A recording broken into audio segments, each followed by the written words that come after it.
So welcome everyone. I'm happy to introduce Colin Birkenbihl. He is a postdoctoral fellow in Professor Dr. Martin Hofmann-Apitius lab. Martin could not be here today. He's not feeling well as well. It's really a terrible time for in the healthcare industry. We know that.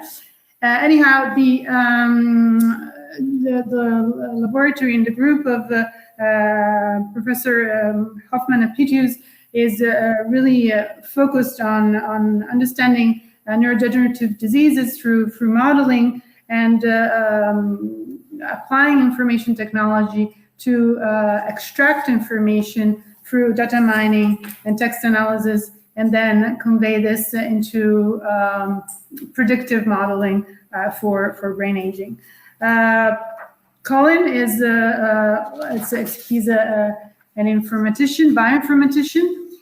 He has been involved in the Virtual Brain Cloud Horizon 2020 project.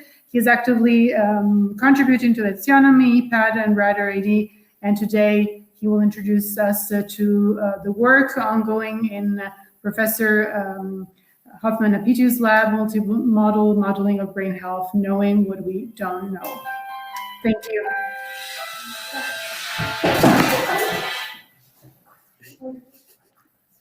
Yeah.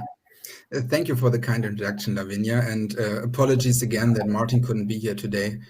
The talk I'm going to give is still devised by him, so it's his slide deck and his message. I'm just carrying the message and explaining to you what we are doing at Frauenhofer Sky. So, what is this talk all about? At Frauenhofer Sky, we approach the topic of disease modeling from two different angles. On the one hand side, we have the disease-specific mechanisms and the knowledge and semantic side of things. And on the other hand, we come also from a data-centric point of view.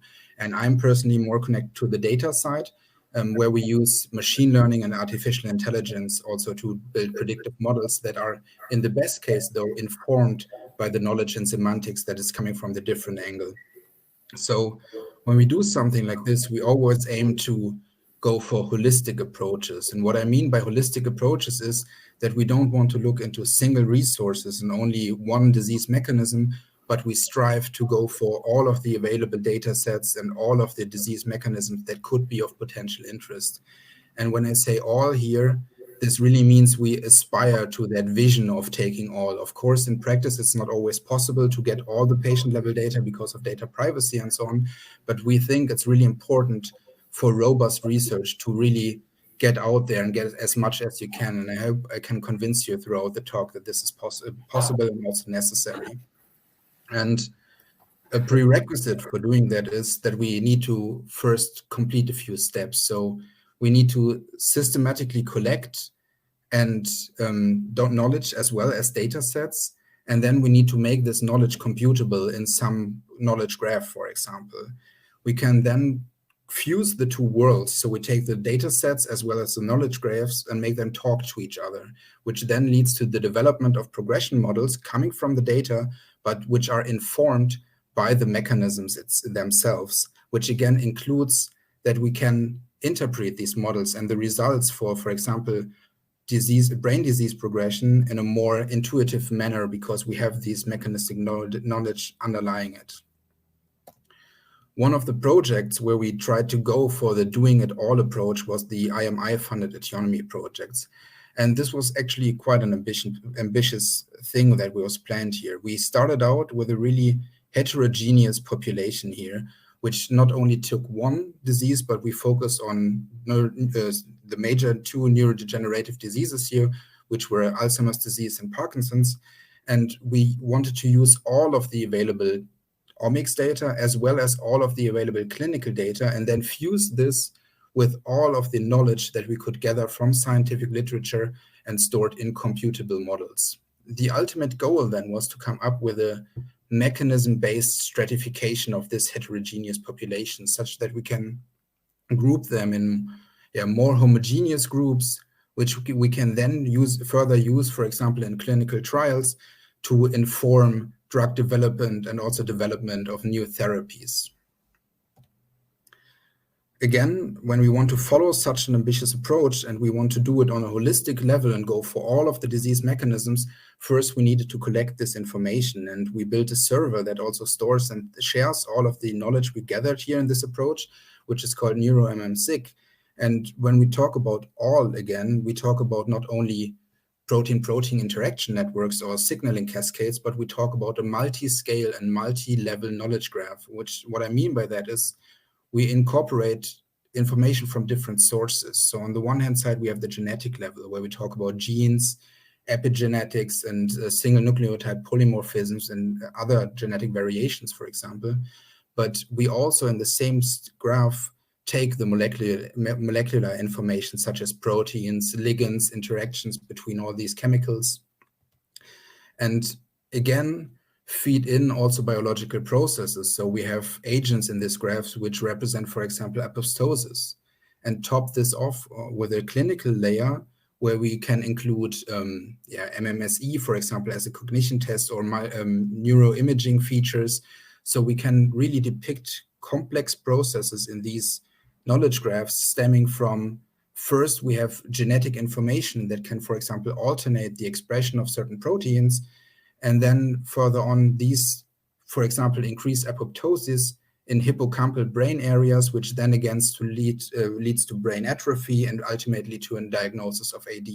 All of these concepts are stored in one single graph and are computable and are basically the basis of many of the approaches that we take at Sky. So the same we also did recently for all of the Alzheimer's disease data sets, or at least all of the data sets we could get our hands on. As I said, practice and theory is not always the same, but we always strive to go for the complete picture here. And this means, for example, we take not only a single data set, but several data sets, but also all the data modalities. When we talk about, for example, clinical data, imaging, demographics, we have transcriptomics and so on.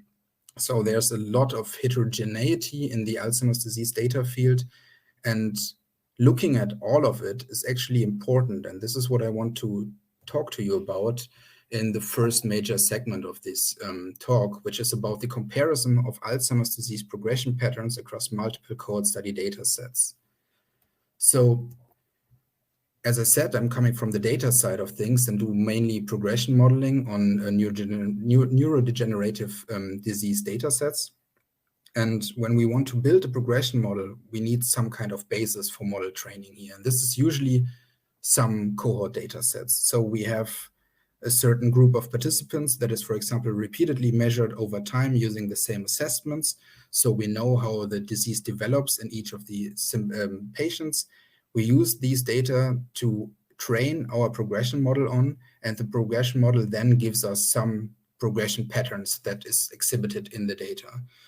However, this is not yet the end of the story. Yes, we have a result, but to make sure that this result is reproducible and robust, also we need to validate it in different cohorts. And these cohorts need to be, on the one hand side, independent from our training data, meaning that the model has not seen these data sets previously. And they need to also be external, so they should, in the best case, come from a completely different study to show that these results we have here generalize beyond just one training data set.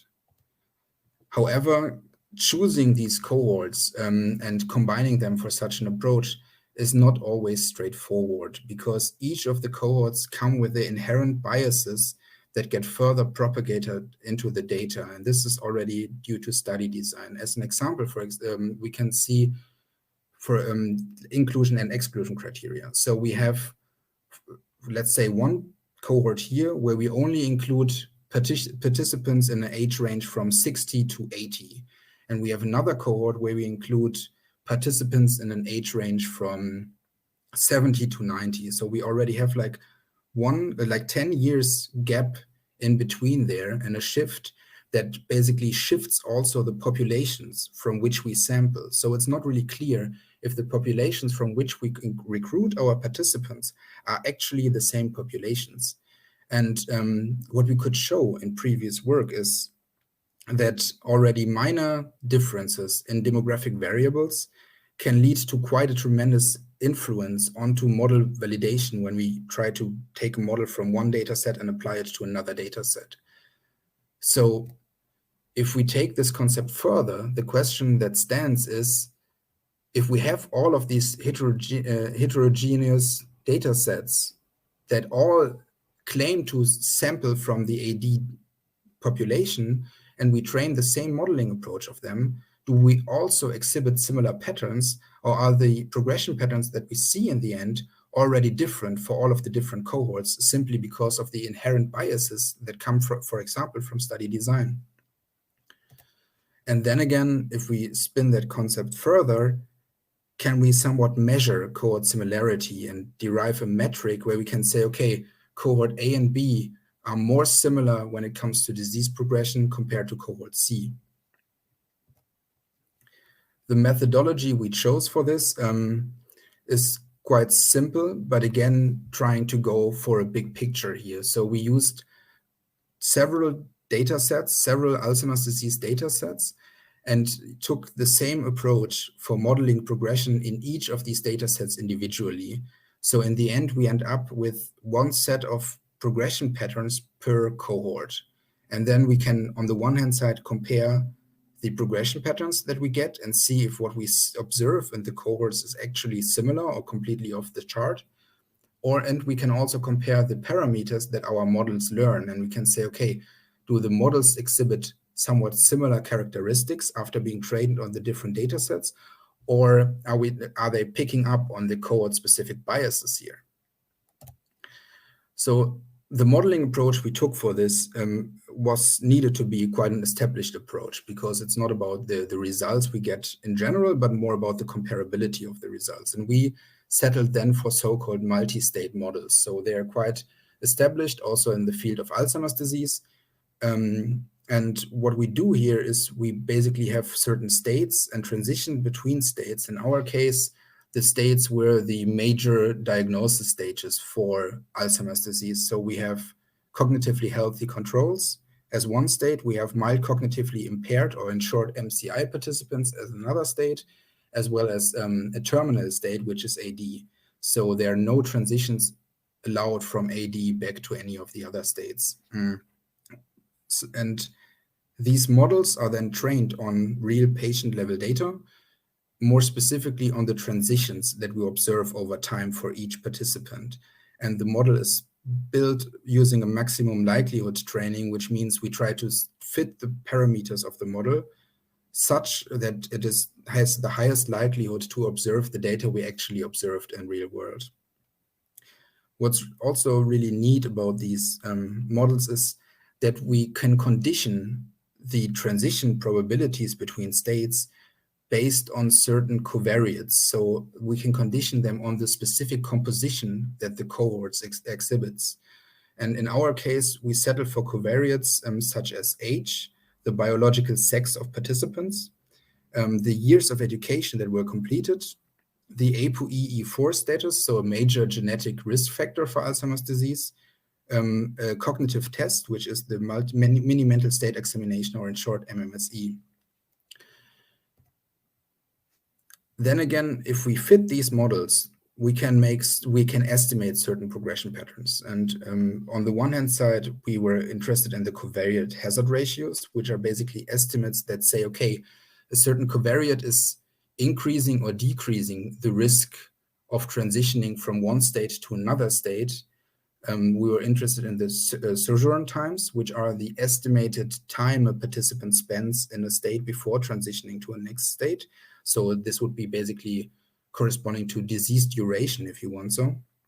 And obviously, what's also interesting are the transition, or in our case, conversion probabilities. So in what time is it expected, or how likely is it at a certain time point that a participant from control transfers to MCI and then further on to AD. So choosing the data sets for this approach has also some requirements. First, we need longitudinal data because we train our models on the transitions that we have in the data. All the data sets need to share the same covariates, so the ones I just listed for you, and we can't have any missing data in them. And actually, especially the last 2 points are the main limiting factors that we needed to submit to when it comes to choosing the cohorts, because there's a lot of different modalities that was measured for different cohorts, and we needed to choose those that have these covariates in common and complete. So the data sets we went with in the end are 6 distinct ones. On the one hand side, we have ethne, we have the IMODAL cohort, at Neuromed merge, the Japanese ethne cohort, the NACC data set, and the ROSMAP cohort. And the number of participants we have per cohort ranged from roughly 500 up to about 14,000 for NACC here as the largest. And this again mirrors also in the number of transitions that we had to fit our models on. So we go from 1,500 or maybe 1,600 for the smallest cohorts up to roughly 50,000 for the biggest cohorts. And again, obviously, increasing the sample size will also make our estimates more certain that we get in the end. So here you can see the first results of this study. So these are the hazard ratios. So on the y-axis, you see basically the hazard ratio. On the x-axis, you have the different cohorts, the different covariates, and the cohorts are given here in colors. So these intervals here are the confidence intervals, and you can read this such that if a confidence interval includes this line, it cannot be assumed to be significant because potentially the hazard ratio could be 1, which means neither positive nor zero negative effect. And what's already obvious is that the estimates for some of the cohorts are not reliable and basically could be 0 as well. Interestingly, we can already observe things that are somewhat expected. So, for example, the age has a significant influence of transitioning from the control state to the MCI state for most of the cohorts, which is what to be expected. So if you're older, your probability of going further in the disease cascade is higher. And the same goes also for the MMSE here, where we can see, okay, higher MMSE is protecting you from going from control to MCI. So better cognition, meaning less probability to going further in the disease process. However, here you can already see that while the trend is the same, the magnitude is different. So we have a significant difference between the estimate for NACC and ROSMAP here, which already hints that the signal goes into the same direction, but the strength of the signal is different and is significantly different because the confidence intervals here are not overlapping. Looking at education, we can see more things here because what is well known and has been also described in the literature is that we can see a protective effect of education years in the ethne cohort when it comes to disease progression. So higher number of educating years helps you to stay healthy longer, cognitively healthy, I should say. But in NACC and ROSMAP, actually, and this is quite surprising, we saw the opposite. And again, we are not the only group that saw this signal in the 2 data sets, but this has also been reported on previously in the literature. So it is indeed a true signal that is in the data. So to conclude this result here, we can say, okay, there's already, like, the trends are the same, but there's already quite a variance in the magnitude of influence of each of the covariates onto the patterns we see in the data. And the same holds true basically for the sojourn times, where we look into the expected state, expected time a patient spends in a certain state before transitioning to the next one. So again, we have confidence intervals that are not overlapping, so significantly different intervals. We have some cohorts where the uncertainty is so high we can't say anything about them, but still already looking at these, you can see there are significant differences, especially when it comes to the MCI state here. And these range, for example, from roughly 2 years estimated for Neuromed merge here, up to 7 years in ethne, 7.5 almost, and for example, 6 years in ROSMAP. So again, there's a lot of heterogeneity in the signals, in the progression signals we can get from all of these cohorts.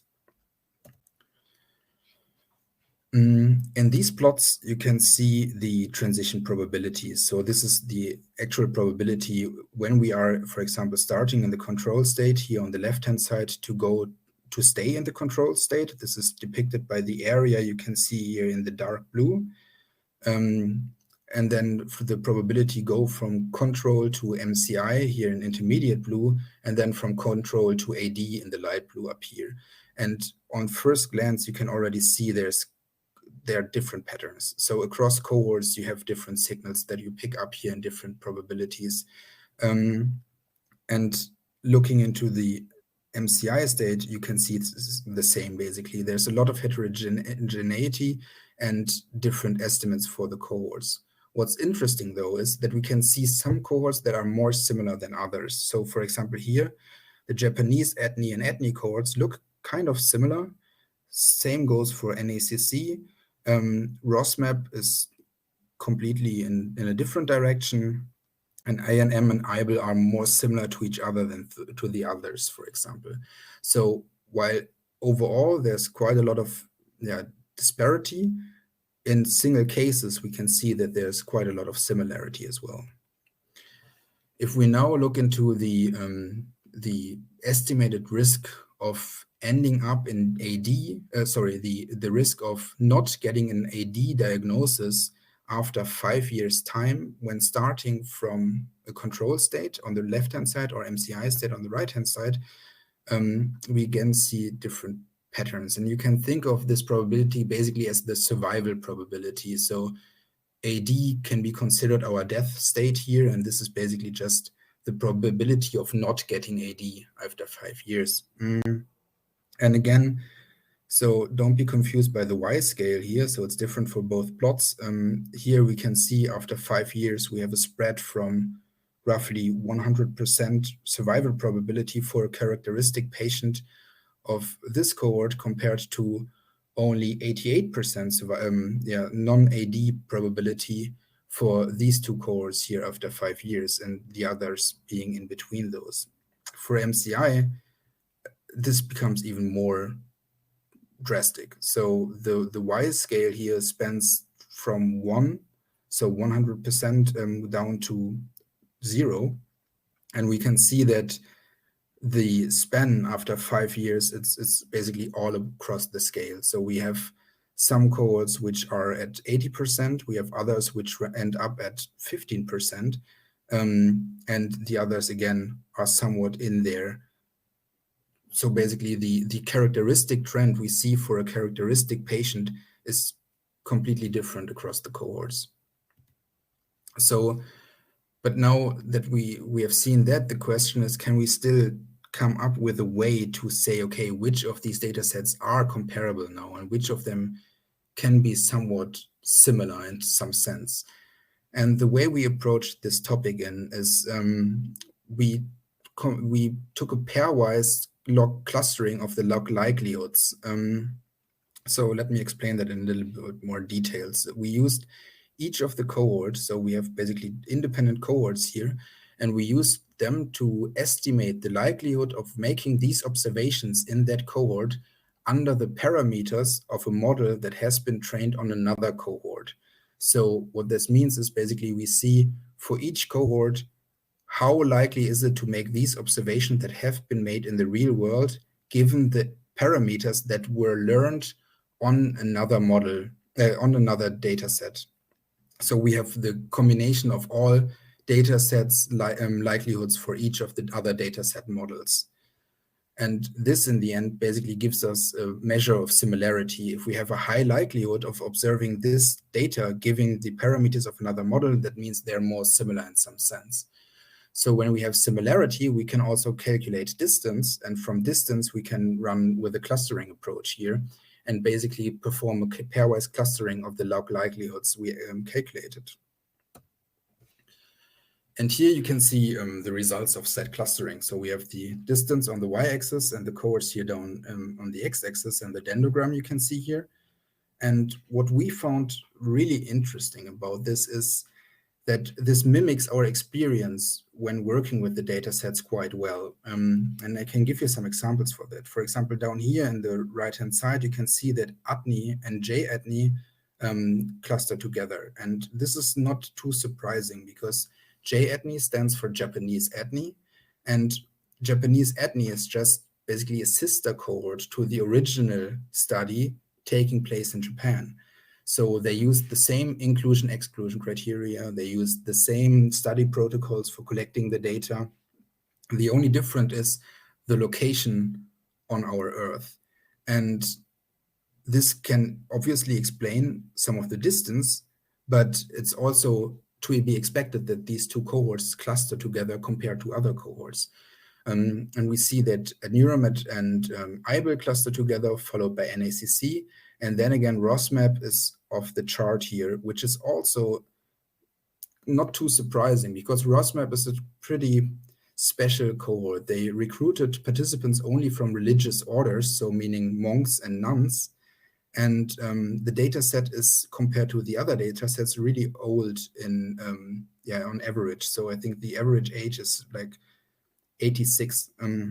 And it's also predominantly female. So it has 72% female participants. And in contrast, ATNI, for example, has more male participants than females, while the others are somewhat 50-50. So it's, again, not too surprising that we can see the distribution of the cohorts and the clustering the way we see it here when you're familiar with the data itself. So we think this is actually quite a neat approach to see if we can compare data sets or not, or if they're more distant from each other. So summarizing this first section here, I'd say that we found significant differences in the progression patterns that we got from different cohorts, and that also these cohort-specific biases get picked up by the model during model training. So this obviously can impede model generalization beyond the training data and also the generalization of results. So if we only see a signal in one cohort, that does not necessarily mean that this signal is true for the whole AD population, simply because not every cohort is representative of that.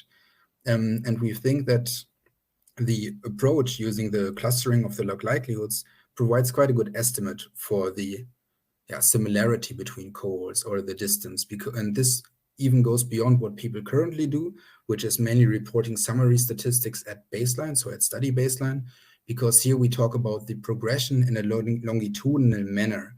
So we really talk about the not only a snapshot, but the progression throughout the study run.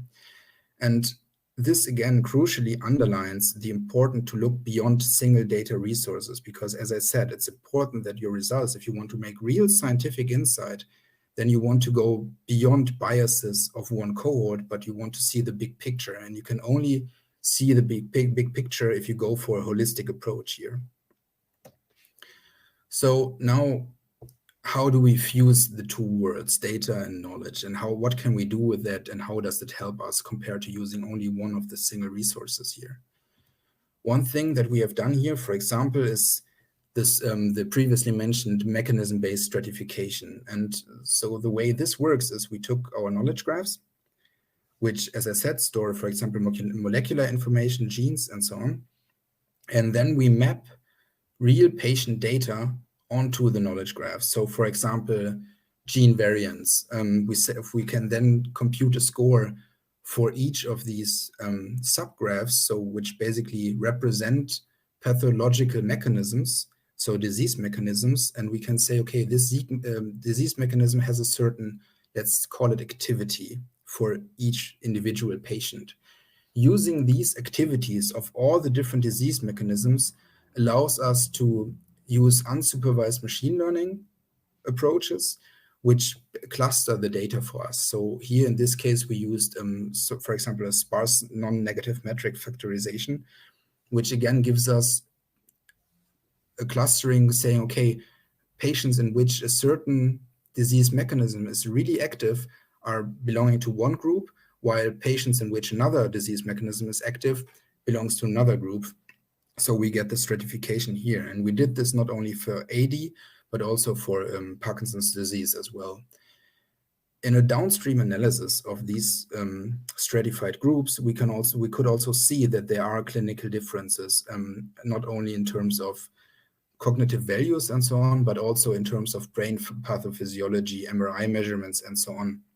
And these differences also further propagate onto the molecular level as well. So here in this case, we were able to come up with this mechanism-based stratification in the end and combine the initial data with the knowledge. Another approach, which is quite recently submitted from our group, was what we call the CLEP concept. And this again goes into the same direction. We want to fuse the two worlds. We want to use patient data and enrich this data or condition that data based on prior knowledge that we have gathered from scientific findings in the literature.